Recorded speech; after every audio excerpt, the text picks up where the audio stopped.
Assalamu alaikum, hurmatli seyirciler. Bu UA TV studiyada Ukrayna haberleri bugün yanvarının 15-i Salı günü.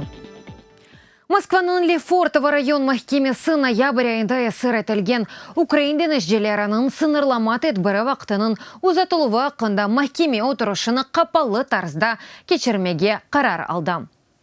Mahkemeciler taqiqat gizligine esaslanıp Rusya Federal Təhlükəsizlik Hizmetinin taqiqat idaresi mahkeme oturuşunun kapalı tarzda geçirilüğü hakkında müracaatını kanıtlandırdı.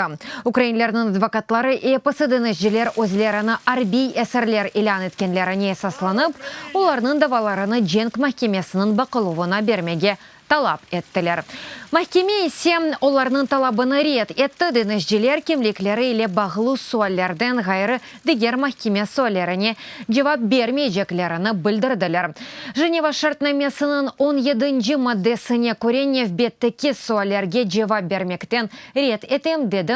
Onlardan birisi mahkeme oturuşunun başında zalga birkaç dakikaga jurnalistler Ukrayna ombudsmanı ve denizcilerinin akrabalarını yiberdiler. Sonra onlarga mahkeme zalını terk etmege rica ettiler. Mahkeme binası yanında Ukrayna denizcilerini azat etmege talabının bir kişilik piketler geçirildi. Я вважаю, що сьогодні все вже предрешено. Benim fikrim böyle, her şey endi belli. Rusya Federasyasının Federal Təhlükəsizlik Hizmeti bu memleketinin prezidentinin nezareti ardındadır. Mahkemege endi epası gerekli kararlar verildi ve o prezidentke gerek olgan hüküm çıkaracak.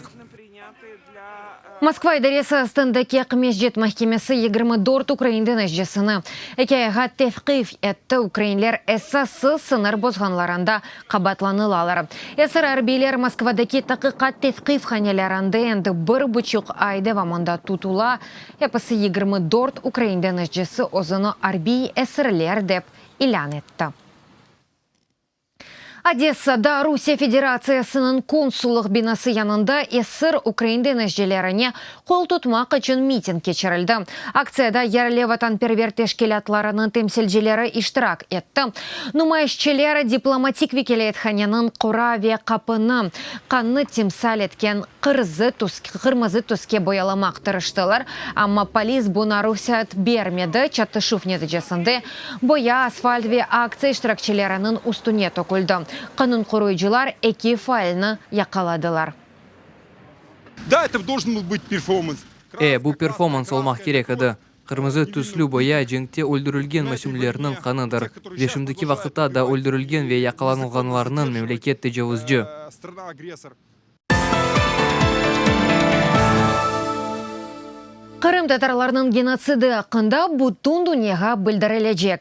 2019 senesi Matem gününe bağışlangan bir sıra merasimler ve aksiyalar ötkerilecek. Bu haqda Kırım Tatar Milli Meclis reisi Rifat Chubarov Ankara'da Kırım Derneğinin yolbaşçılarının kuruşu vaktında bildirdi. Sürgün hakkında diğer devletlerde daha çok bilsinler deyip çeşit memleketlerdeki Kırım Tatarlar diasporalarının yardımı ile maksatqa erişmege tırışılacak. 2019 senesi Mayıs 18'inde Kırım Tatar halkının vatanından sürgün etilgeninin 75 yıllığı olacak. Hem korumlu halkara meydanlarda olsun Birleşmiş Milletler, Avrupa Agit ve İşbirliği toplantısı Avrupa Konseyi'nde biz beraberlikte buradaki diasporamızın gücünen ve Kırım Tatar Milli Meclis tarafından birlikte çalışıp ve yurt dışındaki Türkler ve akraba toplulukları destekinin işte bu side eventlerini biz hazırlayacak. Taqiqat tevqifxanasında tutulgan Kırım Tatar faali Edem Bekirov Cumhuriyet hastaxanasına yatkızıldı.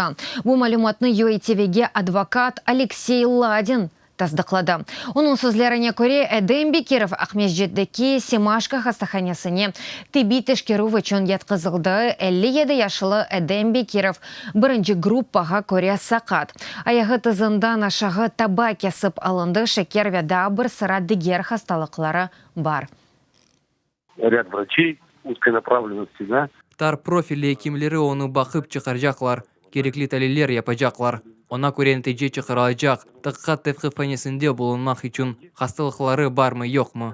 Тахмин 2 hafta қадар вақыт керек олажақ. Оның сақлық алы пек фена. Доғрудан айтқанда, бірінші группаға көре сақат. Бір sıra сүретли хастылықлары бар, ондайын себеп ярамай ақыбет ола біле. Декабрьнің 12-сінде Дембекиров канунсыз сүретті. Илхақ етілген Қырымға кірген вақтында Русияның мақсус қызметлері тарафындан тұтылды. Қырымға о 78 яшындagi анасына ве ақырабаларына зиярет етмек үшін yol тұтайды. Кремль незареті алтындаки Ақмесжет Киев район махкемесі Қырым тарафалі Дембекировны 2 айға тәфқиф етті. Опытлы моделлерінің сақлап тұтқанында ве алып барғанында қабатланыла. Январьның 10-ында мәхкеме истинав шикаятына рет етті ве Бекировны февральның 11-не қадар тақиқат тефқифханесінде қалдырылды. Январьның 14-ында оны хастаханеге еткізмақ керек еділер.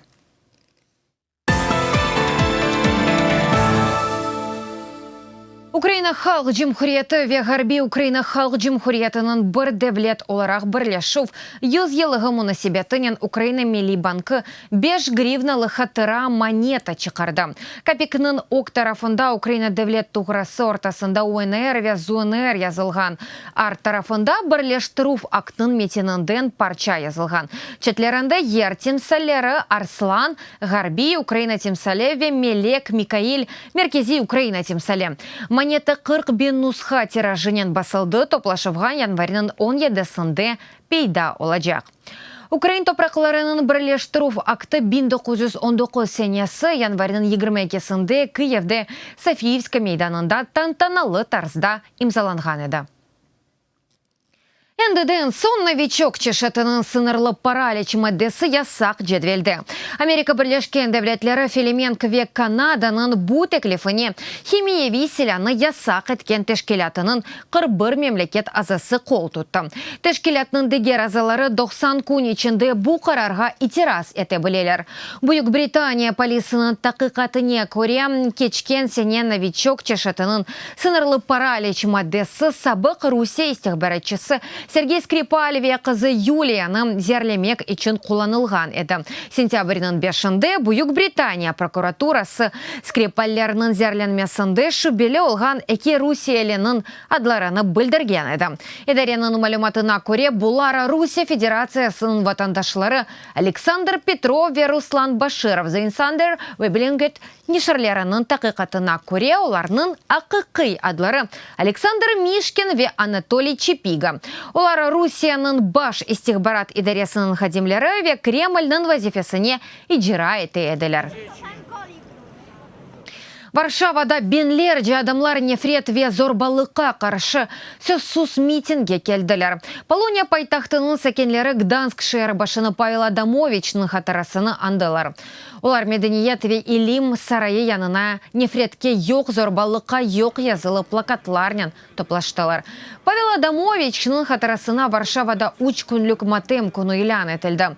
Полония президенті Анджей Дуда Адамовичның Дженазиясыны күні милли матем күні олажағы ақында білдірді.